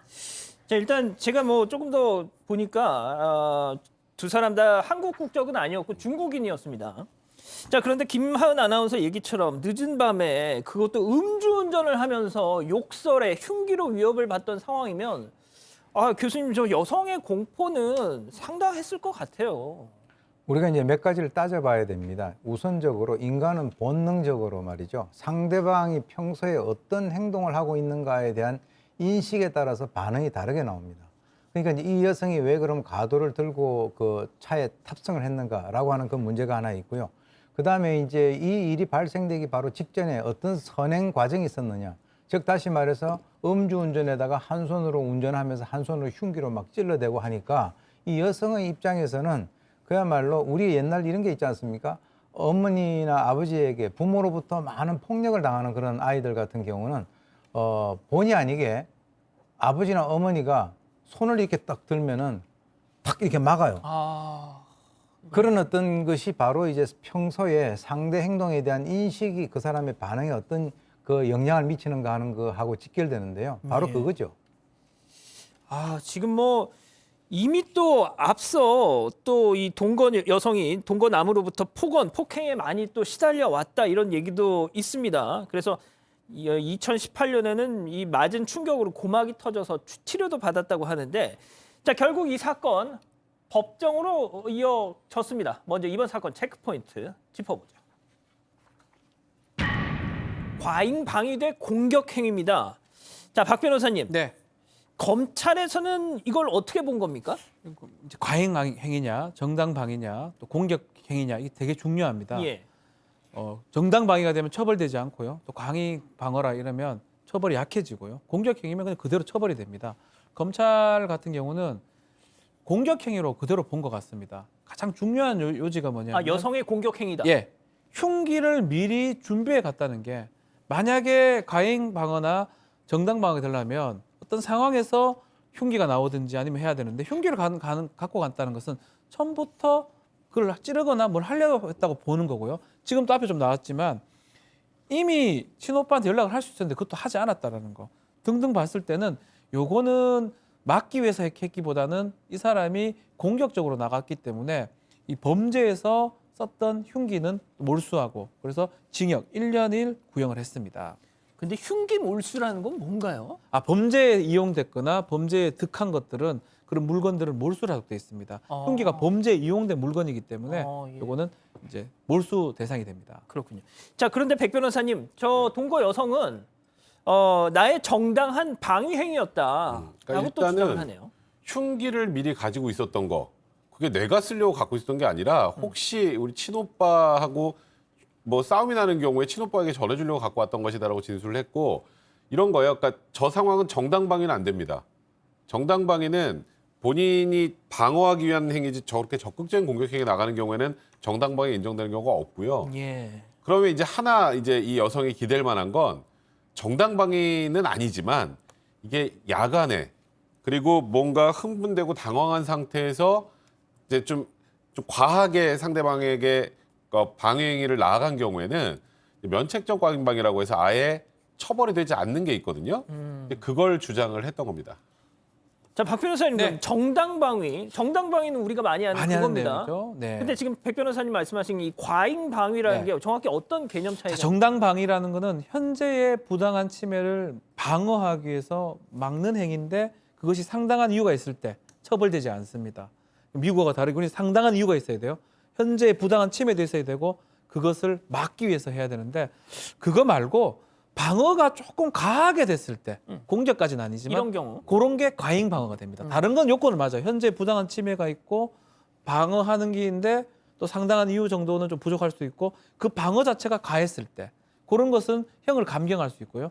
백 변호사 설명하다시피 만약에 그게 야간 기타 불안한 상황에서 일어나면 처벌 자체를 안 합니다. 그래서 과잉 방어가 되면 이 정당 방위 정도까지는 아니지만 형이 깎이거나 뭐 극단적으로 무죄가 되는 경우도 형이 없어지는 경우도 생길 수가 있다는 거죠. 자, 이 사건이 그래서 국민참여재판으로 진행이 됐답니다. 그러니까 일반 시민들이 이제 배심원으로 참여를 해서 뭐 그게 결정적으로 판결로 직결되는 건 아니지만 그래도 일단 자신들의 의사 표시를 했다는 건데 그렇다면 이 배심원들은 누구의 손을 들어줬나요? 네, 판결을 좀 들여다봐야 되는데요. 일단 배심원은 7명이었습니다. 특수상해에 대해서는 의견이 좀 갈렸습니다. 4명만 인정을 하고 3명은 인정을 하지 않았는데 아까 말씀하셨다시피 정당방위는 6명 모두가 인정을 하지 않았어요. 너무 과도한 공격이라고 봤고 대신 과잉방위는 7명 모두가 인정을 했습니다. 재판부도 이런 입장을 그대로 받아들여서 동거녀에게 무죄를 선고했습니다.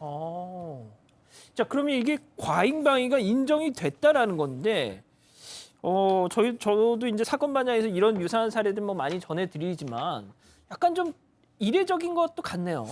제가 알기로 과잉방위가 한 3년 넘게 만에 한번 인정이 된 것 같고요. 그 전에도 인정된 경우 거의 없습니다. 그래서 뭐 일각에서는 이 소위 말하는 형법 21조 상황, 그러니까 야간 기타 흥분 그런 상황에서 과잉해서 방해하는 경우 처벌하지 않는 게 사문화된 조항 아니냐는 얘기까지 나올 정도였는데, 그러니까 사실 이런 거예요. 그러니까 기계적으로 판단해 본다면 누군가 나를 위협하는데 내가 흉기로 찌른 거 이게 저 상황이 되면 우리 일반인들 입장에서 저런 상황에서 내가 살아야 되는데 저럴 수밖에 없지라고 하지만 기계적으로 해석하다 보면 공격 행위라고 보고 대부분 과잉방어를 인정 안 했던 거예요. 그래서 또 이번 판결은 이제 과거에 제가 알기로 2018년에 그러니까 어떤 아버지가 세입자하고 자기 딸하고 실랑이를 벌이고 있는 걸 보고 죽도로 이렇게 때려서 상해를 입혔던 사건인데 그때 한번 이 면책적 과잉방위가 인정이 된 적이 있었거든요.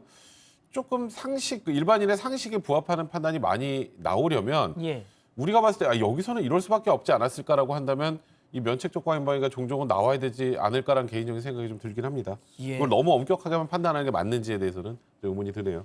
박 변호사님, 네. 저는 지금 이 결과를 듣고 어떤 생각이 드냐면 이게 국민참여재판으로 진행됐기에 재판부도 저런 판단을 한 거지. 맞습니다. 만약에 이게 그냥 했더라면 과연 저랬을까? 저 역시 그렇게 비슷하게 판단을 합니다.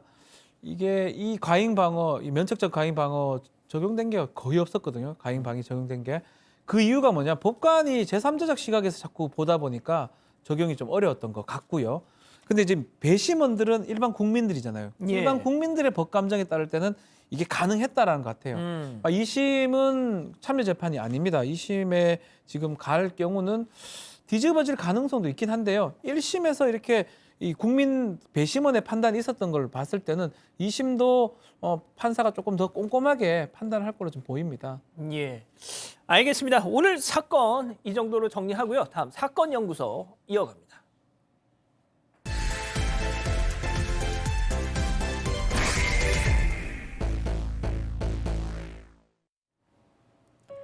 (20여 년) 전 일입니다. 한 오지 전문 사진 작가는 강원도 산골에 자리 잡은 작은 오두막 앞에 다다릅니다. 그곳에선 아버지와 딸이 약초를 캐고 작은 밭을 가꾸며 오순도순 살고 있었습니다. 전기도 수도도 없었지만 욕심을 부리지 않았고 작가는 그 소박하고 순수한 모습을 사진 속에 담았습니다. 사진 속 소녀와 아버지의 일상, 한 방송사를 통해 대중에 공개됐습니다. 많은 사람들이 산골 소녀에게 힘이 돼주고 싶다며 도움의 손길을 보냈습니다. 산골 소녀는 세상이 궁금해졌습니다. 공부도 해보고 싶고 도시에도 가보고 싶어졌습니다. 후원자들이 나섰고 사는 곳을 옮겨 검정고시를 준비하게 됐습니다. 그런데 어느 날 산골에 홀로 남아있던 아버지가 큰 상처를 입고 숨진 채 발견됩니다. 평화롭던 산골 오두막에서 대체 어떤 일이 벌어진 걸까요? 오늘 사건연구소에선 산골 오지 살인 사건을 돌아봅니다. 자, 이렇게 딱 들으시고 우리 가족 여러분들이 이거 하면서 지금 다들 누군지 또 누구의 사연인지 다들 알고 계시네요. 그렇습니다. 그겁니다. 그런데 저희가 이 당사자가 말이죠. 이 사건이 뭐 이렇게 전개가 되고 나서 초야에 묻히셨죠. 그러면서 언론에 다시 내 신상 이름이 오르내리는 걸 원치 않는다 이렇게 밝힌 적이 있습니다. 그래서 저희가 누군지 또 뭐 이렇게 구체적인 신원은 공개하지 않도록 하겠습니다.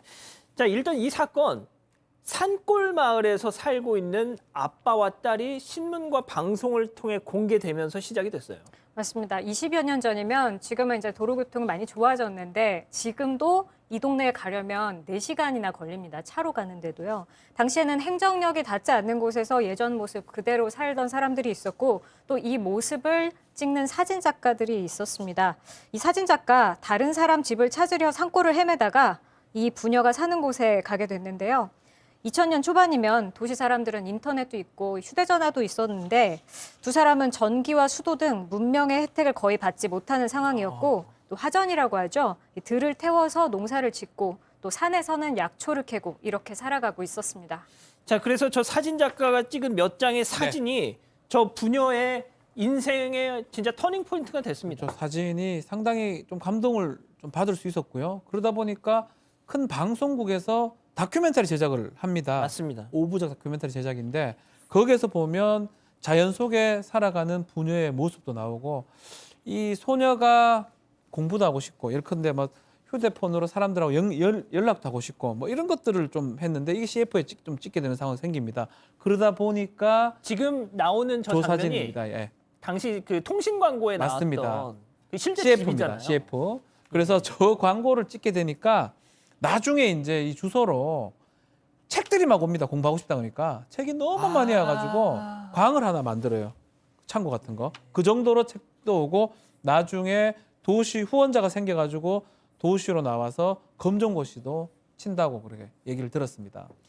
자, 그러니까 이 딸이 검정고시 준비를 위해서 도시로 나가니까 홀로 아버지만 앞서 보신 그 오두막에 남게 됐는데 자, 여기서부터 이 비극이 시작됩니다.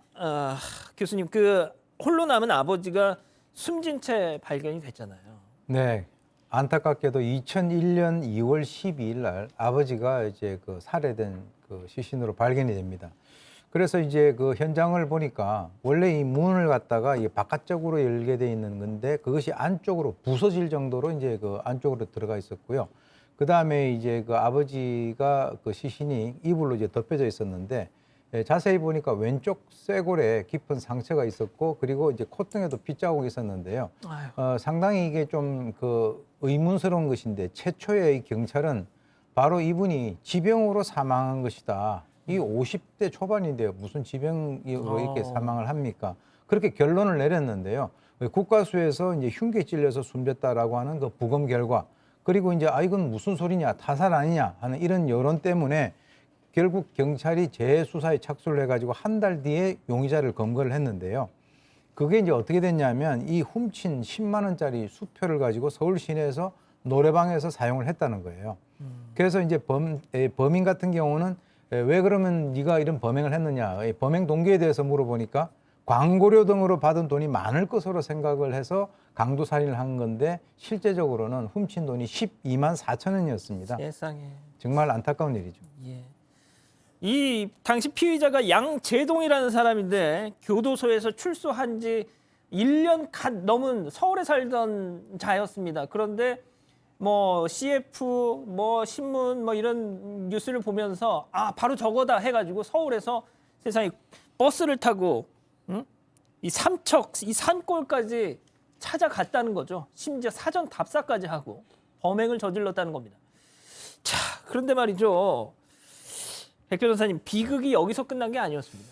그러니까 언론을 통해서 이 부녀가 알려지고 사람들은 이 부녀를 돈으로 보기 시작했던 것 같아요. 사실 거기서부터 이제 많은 이제 비극이 시작이 된 건데, 한 노래 동호회장 김 씨가 이 소녀의 후원회장을 자처하면서, 그러니까 이 아버지를 설득해서 이제 서울로 이 아이를 데려가겠다 이런 얘기를 계속했는데, 이제 아버지는 끝까지 반대하셨다고 합니다. 그런데 이 소녀가 아버지의 뜻을 거스리고 본인은 명의로 된 통장을 들고 가출을 했고, 뭐 통장에는 뭐 에세이집 출판, 뭐 CF 출연료 후원금으로 받은 700만 원 정도가 있었는데, 이 후원회장을 자처한 김모 씨 집에서 검정고시를 준비했는데요. 근데 문제는 이 김모 씨, 이 소녀의 돈으로 사무실을 마련하는 등 돈을 빼앗고 또 매니저 노릇하면서 정신적, 육체적으로 소녀를 학대한 혐의로 구속이 되기도 했었습니다. 또 나중에 방송되고 나서 이 소녀가 썼다고 하는 에세이집 같은 것도 출판이 됐었는데, 그런 것들도 사실상 이 소녀의 이름을 빌린 것과 마찬가지 그냥 대필 작가를 통해서 다 나가게 된 거고요. 그러니까 지금 이 과정을 좀 보면 그냥 순수하게 이 시골에서 자연스러운 삶을 살고 있는 이 부녀를 어찌 보면 언론을 통해서 노출이 되고 나서 많은 사람들이 돈으로만 보고 이용하려면서 이런 여러 가지 비극들이 생긴 게 아닌가 싶습니다.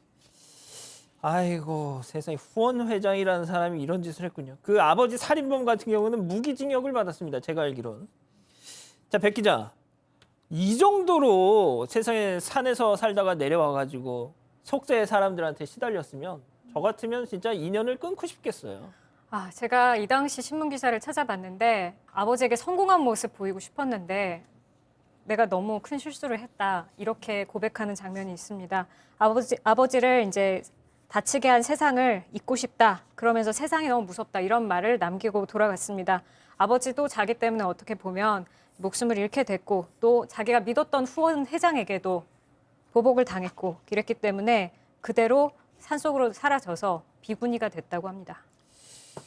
자, 박 변호사님, 네. 근데 이 소녀뿐만 아니고 정말 초야에 묻혀 있다가 갑자기 입길에 올라서 사람들의 관심을 받고, 하지만 그렇다가 또 좀 불행해진 분들이 좀 있었잖아요. 매스컴에 관심을 받다가 나중에 그 삶 자체가 또 어려워지는 분들이 더 많았습니다. 대표적인 영화들인데요. 맨발의 기봉이라는 영화 많은 분들이 보셨을 거예요. 실제 주인공이 이제 방송도 나오고 이러면서 후원금을 받았는데 나중에 후원금 관리자가 후원금을 유용하는 사건도 있었고요.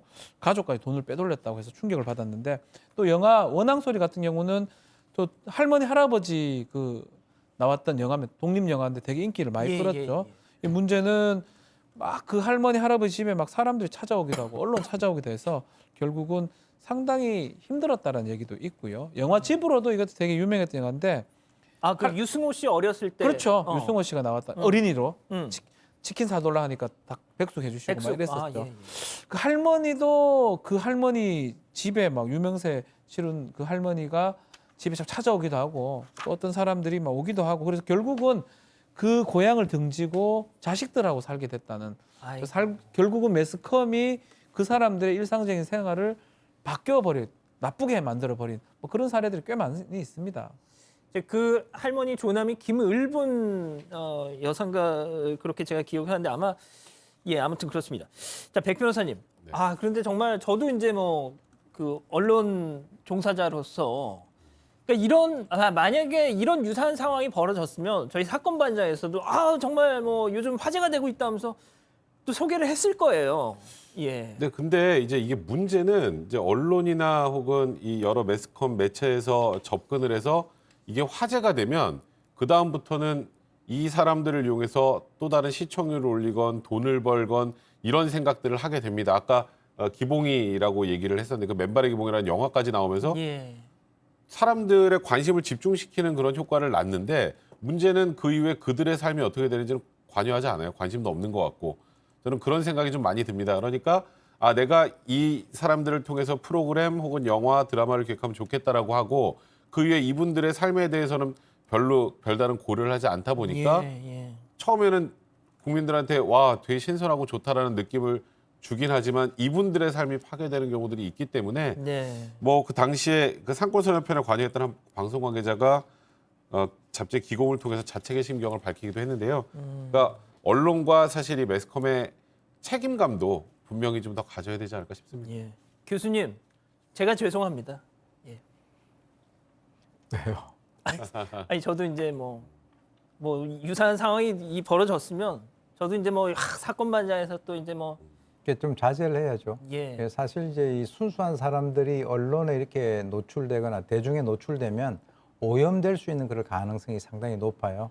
아까 이제 그 산골 소녀 사건 같은 경우도 범인이 교도소에서 출소를 하고 난 이후에 그 프로를 보고 난 뒤에 저 사람들이 후원금이 많을 것이다. 이렇게 해서 그 강도를 하기로 결심을 하고 범행을 했다라고 하는 것이죠.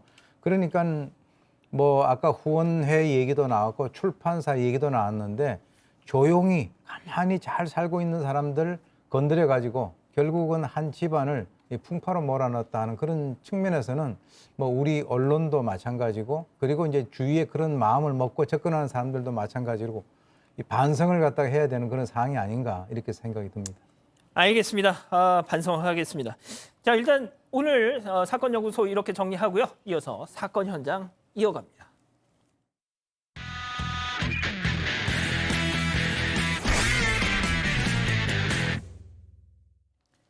자, 신개념 소통방송 사건 반장 사연은 지금 이메일 여기로 보내주시고 또 인스타그램 등등에 올려주십시오. 자, 오늘 사연의 주인공은요 사반 가족 이차희님이십니다. 지난 9일 전남 해남에 낚시를 가셨다가 유기견을 만난 사연을 전해주셨는데 함께 보시죠. 자, 지금 저수지 근처 허허 벌판에 웰시코기 한 마리가 막 뛰어다니고 있습니다. 배가 홀쭉한 게 5일 정도는 굶은 상태로 보였다고 하시더라고요. 하는 수 없이 먹으려고 갖고 갔던 컵라면 또 쌀을 이렇게 뜨거운 물에 불려서 주셨다고 해요. 그랬더니 정말 개눈 감추듯 먹어 치우더랍니다. 이 낚시를 끝내고 집으로 가려고 하는데 도저히 이게 발이 떨어지지 않으셨대요. 이 차문을 잠깐 여는 순간 저렇게 조수석에 딱 올라타더니 자기 집인 것 마냥 저렇게 누워버리더랍니다. 그래서 일단 데려오셨는데 이 대진 저수지에서 발견했다고 해서 이름을 대진이라고 지으셨어요. 자, 그런데 본인도 또 주변에서도 키울 사람을 찾지 못해서 하는 수 없이 동물보호소에 데려다 주셨다고 하는데 이 엄동설안에 저 대진이를 저수지에 내다 버린 사람 누군지 몰라도 이 영상 보고 반성 좀 했으면 좋겠다라고 이렇게 전해 주셨습니다.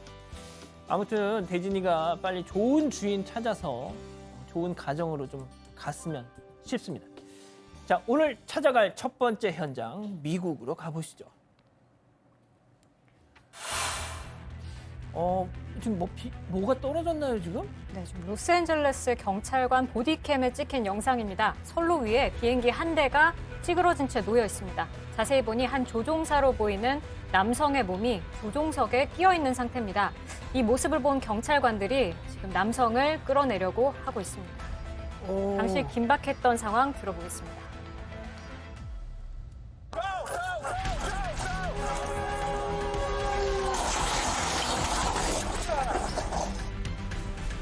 지금 큰일 날 뻔했어요. 경찰관들이 남성을 비행기 밖으로 대피시키자마자 빠른 속도로 다가오던 열차가 부딪힌 겁니다. 조종사가 구조된 뒤 열차가 비행기를 덮치는데 정말 몇 초밖에 걸리지 않았습니다. 보시는 것처럼 열차가 속도를 늦추지 못하고 선로 위에 있던 비행기를 그대로 들이받았고 비행기가 산산조각 났습니다. 가까스로 피한 경찰과 남성들은 불과 몇 미터 떨어진 곳에서 이 모습을 지켜보고 있습니다. 자, 저 비행기 안에 있던 사람 말고도 경찰관들까지도 다칠 뻔했잖아요, 지금. 맞습니다. 모두가 생명을 잃을 수도 있었습니다. 4명의 경찰관들은 기차가 경적을 울리며 달려오는 긴박한 상황 속에서도 비행기를 향해 뛰어들었던 겁니다. 경찰관들의 이야기 들어보겠습니다.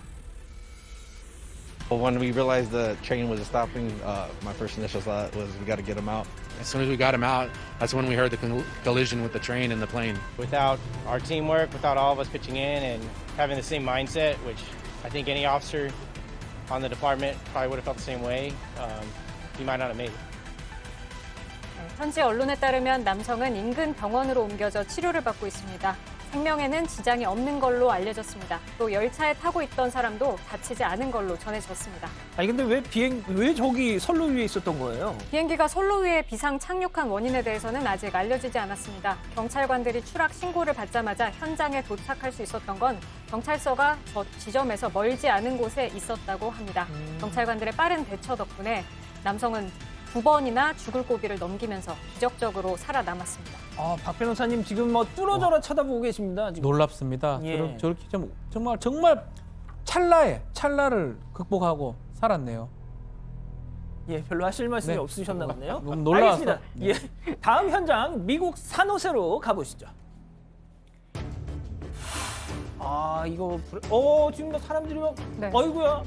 쇼핑센터인데 지금 복면을 쓴 남성들이 우르르 달려와서 지금 유리를 깨고 있습니다. 망치 같은 걸로 부수고 있는데요. 유리 진열대 앞에 나란히 서서 진열대를 부수고 손을 뻗어서 뭔가 가져가려고 합니다. 이거 딱 봐도 강도네요, 이거. 강도죠. 지난 3일 9명의 남성들이 이곳 쇼핑센터에 난입했습니다. 한 보석상 주인의 말에 따르면 이들은 가게를 급습한 뒤 가게 직원들에게 땅에 엎드려라고 외쳤다고 합니다. 그러고는 세 곳의 상점에서 각종 도구로 저렇게 유리 진열장을 부순 뒤 11만 달러, 우리 돈으로 1억 3천만 원의 금목걸이와 보석을 훔치고 그대로 달아났다고 합니다. 이들은 특히 한 보석상 매장에서만 1억 원 상당의 보석을 가져간 걸로 파악됐습니다. 아니 다친 사람은 없답니까? 보석상 주인 오로즈코 씨의 아버지가 강도들을 쫓아낼 당시에 머리에 상처를 입었다고 밝혔습니다. 10년간 이곳에서 보석상을 운영해 왔다고 하는데 그동안 한 번도 강도를 당한 적이 없다고 깜짝 놀랐다고 말했습니다. 현지 경찰은 이 사건을 조사 중이지만 더 이상 밝힐 내용이 없다며 만약 용의자들이 체포된다면 중범죄 혐의를 받게 될 거라고 말했습니다. 교수님, 미국 강도들은 뭐 조심하는 것도 없어요. 그냥 와가지고 막 저러고 가요, 그냥. 굉장히 그 육체노동 직업이네요, 보니까. 예. 거의 뭐 지금 작업을 해도 그냥 이렇게 뭐 살짝 훔쳐가는 것이 아니라 그러니까, 대놓고 예. 원래 그 외국 같은 경우, 특히 미국 같은 경우는 자동차 세워놓으면 창문 깨고 안에 있는 거 가져가는 게 비일비재해요. 사실 우리나라 같은 경우는 그렇게까지는 잘 하지는 않는데 그러니까요. 우리하고 조금 이제 범죄 그 성향이 좀 다르죠. 그렇군요. 알겠습니다. 자, 다음은 최근 온라인에서 화제가 되고 있는 영상 화면 보시죠. 스카이 콩콩. 네, 스카이 콩콩인데 우리가 어렸을 때 타는 건 좀 다른 것 같아요. 껑충껑충 하늘 높이 뛰어오르면서 이 묘기를 부리고 있는데요. 이 남성은 익스트림 포고라고 불리는 스카이 콩콩을 자유자재로 다루는 스턴트맨입니다. 아주 높죠, 가는 게. 처음에는 계단 4개를 한꺼번에 뛰어내린 뒤 공중을 한 바퀴 도는 정도 수준이었는데 꾸준히 연습을 하면서 실력도 많이 늘었다고 합니다. 저거보다 더 늘었어요? 네, 이 헨리 카벨루스라는 22살 남성, 집 앞 마당이나 공터에 매트리스를 깐 뒤에 그 위에서 익스트림 포고를 타고 끊임없이 연습을 했다고 하는데요. 처음에는 뛰어넘는 계단 수를 서서히 늘려갔고요. 그 다음에는 익스트림 포고를 타고 공중제비를 돌거나 어려운 묘기를 부리는 방법을 터득했다고 합니다. 물론 딱 봐도 아시겠지만 이 과정이 쉽지만 않았습니다. 하지만 이 카벨루스 씨 포기하지 않고 계속해서 연습을 했고요.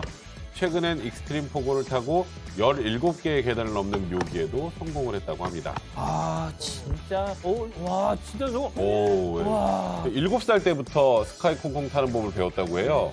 12살이 돼서 처음으로 우리가 탔던 스카이 콩콩 말고 고성능 스카이 콩콩인 이 익스트림 폭우를 갖게 됐고요. 16살 때부터 본격적으로 고난이도 묘기를 배웠다고 합니다. 이제는 전문적인 익스트림 폭우 선수로 활동을 하면서 본인의 한계를 뛰어넘기 위해서 계속해서 새로운 묘기에 도전하고 있는데요. 카벨로스 씨는 항상 두려움을 이겨내고 새로운 신체적 도전을 하기 위해 노력한다. 이렇게 밝혔습니다. 박 변호사님하고 저하고 스카이 콩콩 탔죠? 세대잖아요. 탔는데 네. 와 저는 저런 걸로 저 때는 한 30cm 안 하는 게 좋을 떴어요. 것 30cm. 같아요. 아, 30cm? 30cm도 좀 위험합니다. 예. 그냥 살짝 타는 거죠. 저거 예. 뭐 저렇게 좋겠네요. 잘 타서. 아, 역시 또 하실 말씀이 별로 할 말이 없으셨나요? 없네요. 예, 다음 미국으로 또 이어갑니다. 이거 뭐죠? 네, 수술 중이죠. 미국 의료진이 한 50대 심장질환자에게 심장 이식 수술을 하고 있습니다. 그런데요, 환자에게 이식 수술을 하고 있는 저 심장, 사람의 심장이 아니고요, 돼지의 심장입니다. 아, 돼지요? 네, 그렇습니다. 인체 장기를 이식받지 못해서 다른 선택지가 없는 시한부 환자의 동의를 받고 이런 수술을 진행하고 있는 건데요. 환자는 수술을 앞두고 죽거나 돼지 심장을 이식받거나이다. 나는 살고 싶다. 성공할 가능성이 없는 시도라는 걸 알지만 마지막 선택이다. 이렇게 말했다고 합니다. 결과는 어떻게 됐습니까? 네, 일단 수술은 잘 끝났고요. 의료진이 나흘간 지켜본 결과 환자의 심장이 정상적으로 뛰고 있다고 전했습니다. 와. 자, 우리 의료진의 이야기 한번 들어보시죠. He's awake. He is recovering and speaking to his caregivers, and we hope that the recovery that he is having now will continue. We've never done this in a human, and I like to think that we have given him a better option than what continuing his therapy would have been. 네, 이렇게 동물 장기를 이식할 땐 즉각적인 거부 반응이 가장 맞아요. 큰 문제인데요. 예. 이번 수술에서는 유전자 조작을 통해 거부 반응을 일으키는 세포 내 당을 제거한 돼지 심장을 사용했다고 합니다. 자, 아직 수술의 최종 성공 여부를 판단하기에는 좀 이릅니다만 전문가와 외신들은 동물의 장기를 인체에 이식하기 위한 노력 과정에서 이룬 또 하나의 진전이라고 평가하고 있습니다. 알겠습니다. 자, 다음은 동물이 주인공인 필리핀으로 가보시죠. 고양이네요. 네, 고양이 한 마리가 책상 아래로 턱을 떨어뜨린 채 누워 있는데 좀 괜찮은 걸까요? 집사가 손으로 고양이의 뺨을 툭툭 쳐보는데 고양이가 움직이질 않고 있습니다. 이번에는 집사가 고양이에게서 손을 떼봤더니 고개가 힘없이 저렇게 축 늘어집니다. 죽은 거예요, 지금? 집사가 계속해서 고양이를 만져보는데 고양이는 아무런 반응을 보이지 않고 있습니다. 고양이의 배를 쳐다봐도 숨을 쉬는 것 같아 보이지 않고요. 마치 죽은 듯이 눈을 감은 채 고개를 축 늘어뜨리고 있습니다.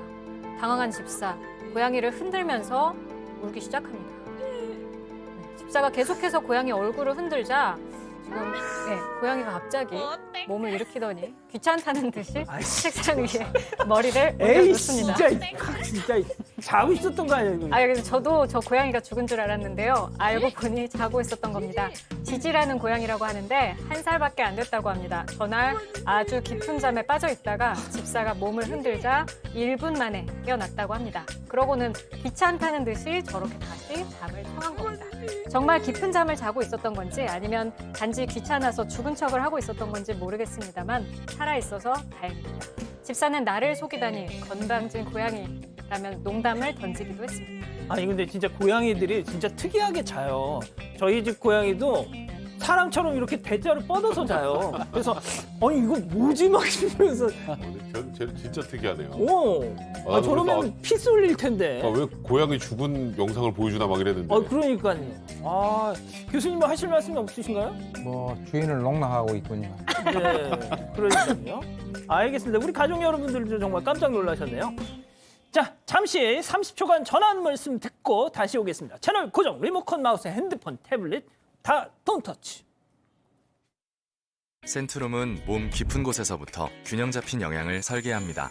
어제보다 나은 나도, 소중한 일상도, 시작은 당신의 몸이니까. 몸속의 영양을, 인생의 에너지를, 센트룸. 장 건강도 믿을 수 있는 센트룸. 감기 걸리면 따뜻한 게 좋잖아요. 그래서 전 따뜻한 테라플루. 따뜻해.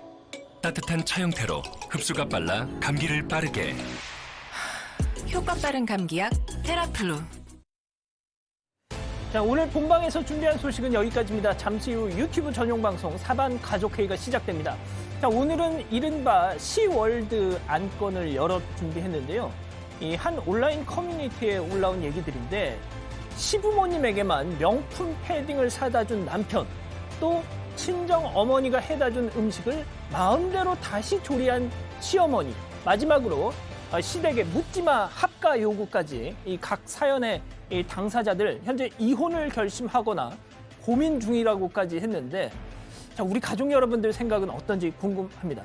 자, 결혼 3년차 백성문 선생 모시고 잠시 후에 얘기해 보시죠.